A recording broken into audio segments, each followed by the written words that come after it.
कि कर्ण कौरवों की तरफ से लड़े थे तो वो गलत थे, परंतु कर्ण उन 3 लोगों में से हैं जिनके लिए समय रोकना पड़ा था। समय रोककर कृष्ण जी, वासुदेव जी ने उनको समझाया था, तब जाके कर्ण ने अपनी मृत्यु दी थी।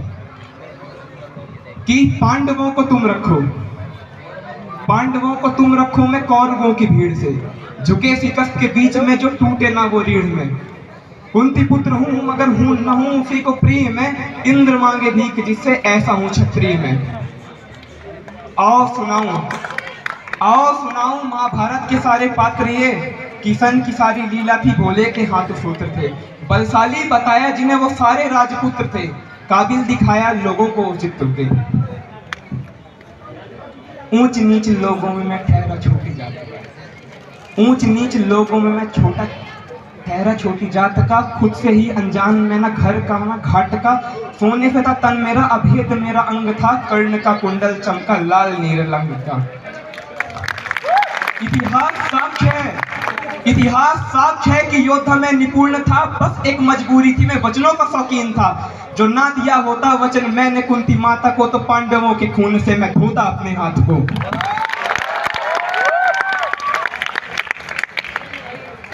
कि कर्ण एक छोटी जात का बताए जाते थे, क्योंकि ऐसा माना जा रहा था कि उनका जो जन्म है वो राजपुत्र के घर में नहीं हुआ था। तो उन्होंने वेद का पठन कर लिया था, तो उनके गले में सोने को पिघला के डाला गया था कि सोन को पिघला के डाला सोन तेरे कंठ में, नीच जाति हो के किया वेद का पठन तूने। यही था गुनाह तेरा तू सारथी का अंश था, तो क्यों पीछे मेरे, तो फिर क्यों छिपे मेरे पीछे, मैं भी उसी का वंश था।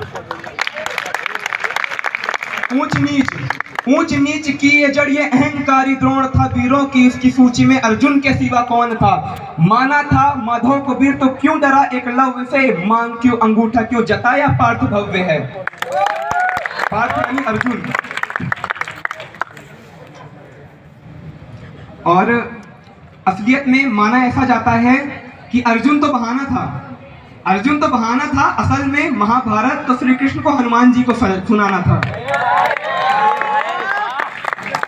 रथ पे सजाया जिसने कृष्ण हनुमान को, जिसने रथ पे, क्योंकि ऊपर ध्वज में हनुमान जी बैठे हुए थे, रथ पे सजाया जिसने कृष्ण हनुमान को, योद्धाओं के युद्ध में लड़ाया भगवान को। नंदलाल तेरी ढाल पीछे अंजनीय थे, नियति कठोर थी जो दोनों वंदनीय थे।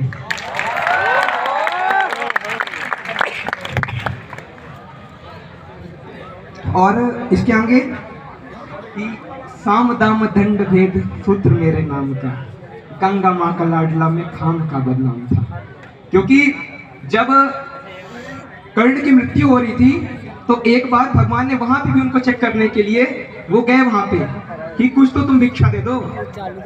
तो कर्ण ने अपना सोने का दांत निकाला और उनको दे दिया, परंतु ब्राह्मण के रूप में गए थे तो ब्राह्मण ने बोला मैं जूठा नहीं लेता हूँ। तो उन्होंने एक बाण निकाली, अपनी गंगा माँ को याद किया और धरती पे मारा। वहीं से गंगा माँ आई अपने पुत्र के पास, और गंगा के जल से उसने अपने दांत को धोया और फिर दिया भगवान को। तो ऐसे ही उनको दानवीर कर्ण नहीं बोला जाता है। तो साम दाम दंड भेद सूत्र मेरे नाम का, गंगा माँ का लाडला में खाम का बदनाम था। कौरव से भी हो के कोई कर्ण को ना भूलेगा, जाना जिसने मेरा तो वो कर्ण कर्ण बोलेगा। भास्कर पिता मेरे, सूर्य भगवान, भास्कर पिता मेरे हर किरण मेरा स्वर्ण है। वन में अशोक मैं तो खाली पर्ण है, कुरुक्षेत्र की हर मिट्टी में मेरा भी लहू जीर्ण है। छाना की हर मिट्टी में कण कण में कर्ण है, कण कण में कर्ण है। Thank you.